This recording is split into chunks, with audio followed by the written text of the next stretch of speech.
Que é ser socialista? O socialismo matou mais de 100 milhões de dissidentes e espalhou o terror, a miséria e a fome por um quarto da superfície da Terra.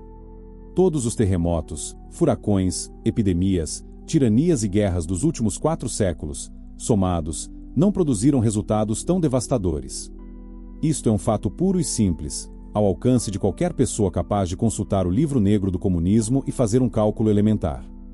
Como, porém, o que determina as nossas crenças não são os fatos e sim as interpretações, resta sempre ao socialista devoto o subterfúgio de explicar essa formidável sucessão de calamidades como o efeito de acasos fortuitos sem relação com a essência da doutrina socialista, a qual assim conservaria, imune a toda a miséria das suas realizações, a beleza e a dignidade de um ideal superior.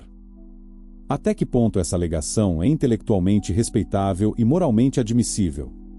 O ideal socialista é, em essência, a atenuação ou eliminação das diferenças de poder econômico por meio do poder político.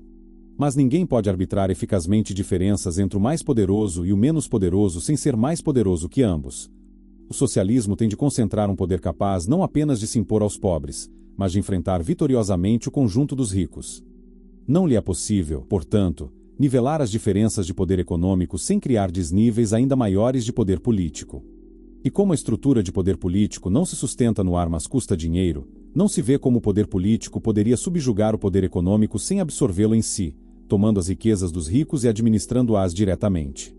Daí que no socialismo, exatamente ao contrário do que se passa no capitalismo, não haja diferença entre o poder político e o domínio sobre as riquezas. Quanto mais alta a posição de um indivíduo e de um grupo na hierarquia política, mais riqueza estará à sua inteira e direta mercê. Não haverá classe mais rica do que os governantes.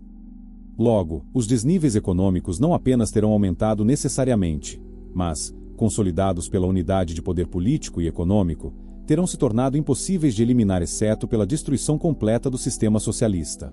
E mesmo esta destruição já não resolverá o problema, porque, não havendo classe rica fora da nomenclatura, esta última conservará o poder econômico em suas mãos, simplesmente trocando de legitimação jurídica e autodenominando-se, agora, classe burguesa. A experiência socialista, quando não se congela na oligarquia burocrática, dissolve-se em capitalismo selvagem. O socialismo consiste na promessa de obter um resultado pelos meios que produzem necessariamente o resultado inverso. Basta compreender isso para perceber, de imediato, que o aparecimento de uma elite burocrática dotada de poder político tirânico e riqueza nababesca não é um acidente de percurso, mas a consequência lógica e inevitável do princípio mesmo da ideia socialista. Este raciocínio está ao alcance de qualquer pessoa medianamente dotada, mas, dada uma certa propensão das mentes mais fracas para acreditar antes nos desejos do que na razão, ainda se poderia perdoar a essas criaturas que cedessem à tentação de fazer uma fezinha na loteria da realidade, apostando no acaso contra a necessidade lógica. Ainda que imensamente cretino, isso é humano. É humanamente burro insistir em aprender com a experiência própria, quando fomos dotados de raciocínio lógico justamente para poder reduzir a quantidade de experiência necessária ao aprendizado.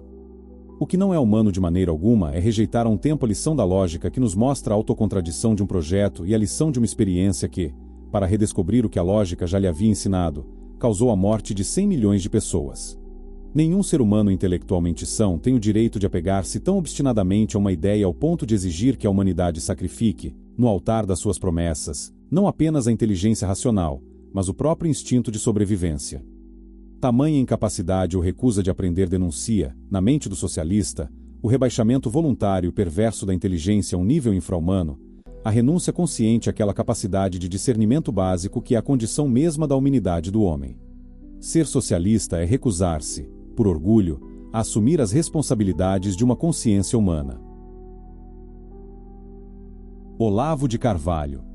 Jornal da Tarde, 28 de outubro de 1999.